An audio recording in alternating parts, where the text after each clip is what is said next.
بسم اللہ الرحمن الرحیم۔ السلام علیکم ناظرین کرام، نئی ویڈیو میں آپ کو خوش آمدید کہتے ہیں۔ یہ بات ٹھیک ہے کہ طاقت کی اپنی زبان ہوتی ہے، طاقت کے اپنے تقاضے ہوتے ہیں، لیکن یاد رکھیے گا اس کے درمیان میں سے ہی رستہ نکلتا ہے۔ اور کہا یہ جا رہا تھا کہ تحریک انصاف کے لوگ ہم نے پکڑ لیے، اب ہم تحریک انصاف پر پابندی لگانے جا رہے ہیں، عمران خان جیل میں چلے جائیں گے، تحریک انصاف ختم ہو جائے گی، الیکشنز نہیں ہوں گے۔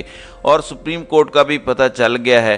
ایون آج ہائی کورٹ کے ایک جج نے اسد عمر کے کیس میں ریمارکس دیتے ہوئے کل کہانی بتا دی کہ جب تک آپ پریس کانفرنس نہیں کریں گے وہ آپ کو نہیں چھوڑیں گے۔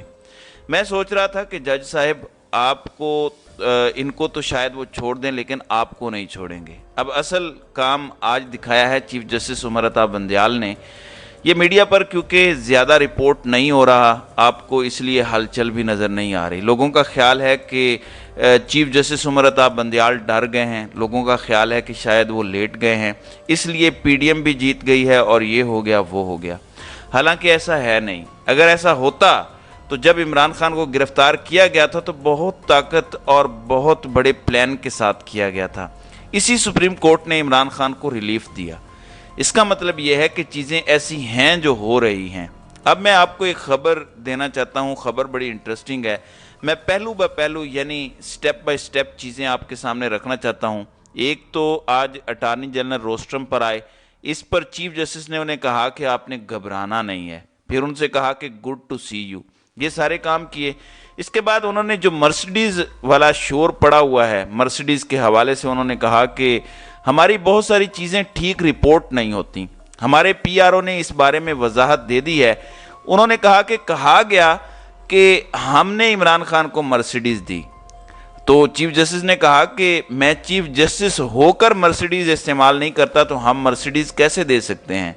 پولیس نے عمران خان کے لیے مرسڈیز ارینج کی اور اس کا بندوبست کیا، اور بات کو پتہ نہیں کیا سے کیا بنا دیا گیا۔ اب جب یہ ساری باتیں ہوئیں تو پھر اس کے بعد بڑا اہم سوال ہوا۔ سوال یہ تھا کہ کیونکہ اس وقت پٹیشن کے اندر چیف جسٹس نے آج بڑا دو ٹوک انداز میں فرمایا، عدالت نے بڑے واضح انداز میں کہا کہ ہم چاہیں تو ہم 2 منٹ کے اندر، یعنی بڑی دلچسپ بات ہے کہ 2 منٹ کے اندر اس کیس کو، نظر ثانی کی جو اپیل ہے، اس کو خارج کر سکتے ہیں، لیکن ہم کریں گے نہیں، ہم قانونی نکات کو سن کر فیصلہ کریں گے۔ پھر اس کے بعد چیف جسٹس نے ایک ایک چیز سامنے رکھی۔ مثال کے طور پر انہوں نے کہا کہ آپ جس طرح دائرہ کار کا سوال اٹھا رہے ہیں کہ نظر ثانی کا دائرہ کار کیا ہے، اپیل کا کیا ہے، تو پہلے کیوں نہیں اٹھایا؟ جس پر اٹارنی جنرل نے کہا کہ ہم نے 4-3 والا بھی مسئلہ اٹھایا تھا، اس پر چیف جسٹس نے کہا کہ جب بینچ ہی 7 رکنی نہیں بنا تو پھر فیصلہ 4-3 کا کیسے ہو گیا؟ آپ ابھی تک اسی میں الجھے ہوئے ہیں۔ پھر ایک اور چیف جسٹس نے سوال کیا جس سے اندازہ ہو رہا ہے کہ ان کا کیس اڑ گیا ہے۔ وہ کیسے؟ چیف جسٹس نے کہا کہ ہمیں الیکشن کمیشن نے کہا تھا کہ اگر فنڈز اور سیکیورٹی دے دیں تو الیکشن کروا دیں گے۔ آج ان نکات کی اہمیت کیا ہے، وہ کہاں پر کھڑے ہیں؟ وہ بہت اہم تھے۔ جس کے بعد عدالت نے کہا کہ 2 منٹ میں عدالت فیصلہ کر سکتی ہے، لیکن ایسا کرے گی نہیں۔ ہم آسانی سے سب کچھ کہہ سکتے ہیں، آپ نے سواری مس کر دی ہے۔ اب اس پر الیکشن کمیشن آف پاکستان کا وکیل کلین بولڈ ہوا اور اس کے پاس کوئی جواب نہیں تھا، اور چیف جسٹس نے جب دائرہ کار سے متعلق یہ سب پوچھا اور کہا کہ 150 سالہ عدالتی نظائر سے مراد وہ فیصلے جو مختلف عدالتوں نے دیے ہوتے ہیں، تو چیف جسٹس نے کہا کہ 150 سالہ عدالتی نظیروں یا پریسیڈنٹ کے مطابق نظر ثانی اور اپیل کے دائرہ کار میں فرق ہوتا ہے۔ اور چیف جسٹس نے ان کے وکیل کو مخاطب کر کے کہا، یہ وہ سوال ہے جس کا ہم کل سے آپ سے جواب مانگ رہے ہیں، لیکن آپ کے پاس اس سوال کا جواب نہیں ہے۔ اب جب یہ سارا معاملہ آگے پہنچا تو اس کے بعد جسٹس اعجاز الاحسن نے ایک اور وضاحت کر دی تاکہ ان کے شکوک و شبہات دور ہو جائیں۔ چیف جسٹس نے تو بات کی سو کی۔ اعجاز الاحسن نے کہا کہ کیا معیار ہے کہ ہم از خود نوٹس کے فیصلے کے خلاف نظر ثانی کو اپیل کے طور پر سنیں؟ یعنی یہ ریویو پٹیشن ہے، اپیل پٹیشن نہیں ہے۔ تو انہوں نے کہا کہ الیکشن کمیشن ہم سے وہ تقاضا کر رہا ہے جس کی قانون میں گنجائش ہی نہیں ہے، ہمیں وہ گنجائش دی جائے۔ 20 سال بعد اگر کوئی اور آ جائے کہ ہمیں بھی یہی ریلیف دیں تو پھر ہم کیا کریں گے؟ اب اس کے بعد ایک اور بڑا بنیادی سوال، کیونکہ یہاں پر سوال یہ اٹھایا جا رہا تھا کہ سپریم کورٹ کو تاریخ دینے کا حق حاصل نہیں ہے، نئے دلائل سنے جائیں اور یہ سارا کچھ کیا جائے۔ اب الیکشن کمیشن کی بدنیتی کو کیسے عدالت نے پکڑا ہے؟ آج چیف جسٹس امرتا بندیال نے پوچھا کہ الیکشن کمیشن نے صدر کو ایک ہی دن انتخابات کی ایڈوائس کیوں نہیں بھیجی؟ یعنی آپ یہاں جو باتیں کر رہے ہیں، آپ نے صدر کو یہ ایڈوائس کیوں نہیں بھیجی؟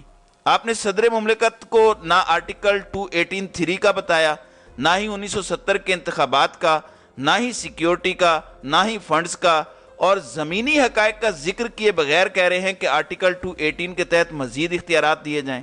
آئین اختیار دیتا ہے تو استعمال کرنے سے پہلے آنکھیں اور ذہن کھلا رکھیں۔ اب اس کے بعد کیا ہوا؟ عدالت اس کیس کو سن رہی تھی۔ عدالت نے کہا کہ ہمارے ایک معزز جج کا ایک اور بینچ لگا ہوا ہے، اس لیے ہم یہ سماعت جو ہے یہ کل تک ملتوی کرتے ہیں، کل 12:15 بجے پھر بیٹھیں گے۔ ناظرین کرام، میں آپ کو یہ بتانا چاہتا ہوں کہ چیف جسٹس شروع میں دھیمے مزاج کے ساتھ آئے، کچھ چیزوں کی انہوں نے کلیئرٹی دی، اس کے بعد چیف جسٹس فل فارم میں نظر آئے۔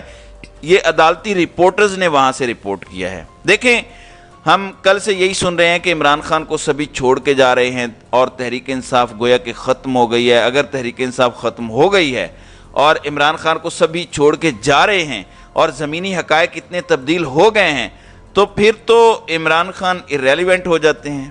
اگر irrelevant ہو جاتے ہیں اور حکومت یہ کہے کہ ہم تحریک انصاف پر پابندی لگانے پر غور کر رہے ہیں تو اس کا مطلب ہے کہ پھر irrelevant نہیں ہوئے۔ اس کا مطلب ہے کہ زمینی حقائق اسی طرح سے ہیں، اور یہ ان کی غلط فہمی ہے جو یہ سوچ رہے تھے، کیونکہ عمران خان کا ووٹ بینک اس کے ساتھ بڑی مضبوطی سے کھڑا ہے۔ آج خواجہ آصف نے کہا کہ تحریک انصاف پر پابندی لگانے پر غور کیا جا رہا ہے اور ہم اس سلسلے میں پارلیمنٹ سے بھی رائے دہی کریں گے۔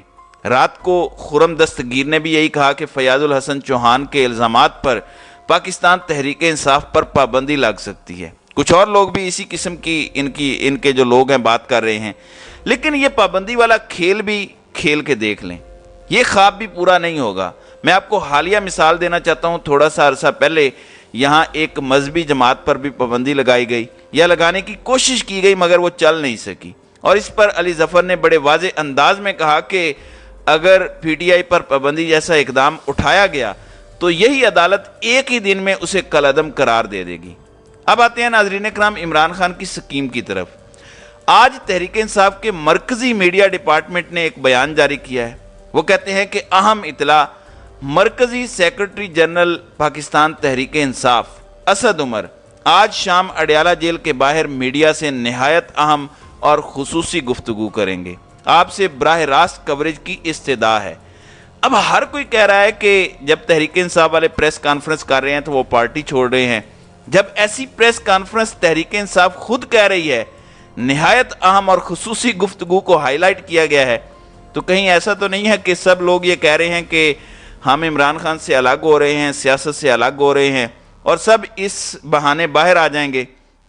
کیونکہ اس وقت جرم تو یہی ہے کہ تحریک انصاف کو چھوڑ دیں، آپ کے سب کیسز، سب کے سب جرائم معاف ہو جائیں گے۔ تھوڑے عرصے بعد عمران خان جب دوبارہ پبلک میں نکلیں، اور نکلنے کی دیر ہے تو پھر دیکھ لیں گے۔ تو یہ ایک گیم جو ہے یہ لگتی ہے۔ دوسری جانب آپ جانتے ہیں کہ فہد حسین، وہ پہلے وزیر اعظم کے معاون خصوصی کے طور پر کام کرتے رہے، یہ پہلے صحافی تھے، اب پھر یہ عہدہ چھوڑ کر دوبارہ صحافی بن گئے ہیں۔ انہوں نے اسی عہدے اور اسی حکومت کے متعلق آج کیا لکھا ہے؟ یہ لکھتے ہیں کہ P D M focus, there's a communication life beyond rambling press talks and paid ads. If you can't get your narrative to find transition now, you may really need to reflect on a lot seriously. اب اگر فہد حسین خود بیٹھ کے پی D M کے لیے یہ کام نہیں کر سکے تو آپ کیا سمجھتے ہیں کہ یہ نالائق کر لیں گے؟ ان کے بس کی بات نہیں ہے۔ یہ سمجھتے ہیں کہ شاید یہ عمران خان کو کرش کر لیں گے۔ عمران خان ان کو واپس کرش کرے یا نہ کرے، زمینی حقائق، زمینی حالات، معیشت، پی ڈی ایم یا ان کے ساتھ جو بھی ہیں، ان سب کو ضرور کرش کرے گی۔ آپ پوچھیں گے کیوں؟ کیونکہ لوگوں کو ریلیف نہیں مل رہا۔ اس کا مطلب ہے کہ آنے والے دنوں میں حالات بہتر ہوتے نظر نہیں آ رہے۔ جب یہ چیزیں نہیں ہوں گی تو لوگ کب تک انہیں برداشت کریں گے؟ جاتے جاتے میں آپ کو ایک اور خوشخبری بتا دیتا ہوں کہ نیب نے وزیر اعظم شہباز شریف کے داماد ہارون یوسف کو منی لانڈرنگ کے الزام سے بے قصور قرار دے دیا ہے اور عدالت نے ہارون یوسف کی درخواست نمٹا دی ہے۔ یعنی یہ وہی نیب ہے جو عمران خان سے کل 4 گھنٹے کی انویسٹیگیشن کرتا رہا۔ تو ناظرین کرام، آپ کی اس ویڈیو کے حوالے سے کیا رائے ہے؟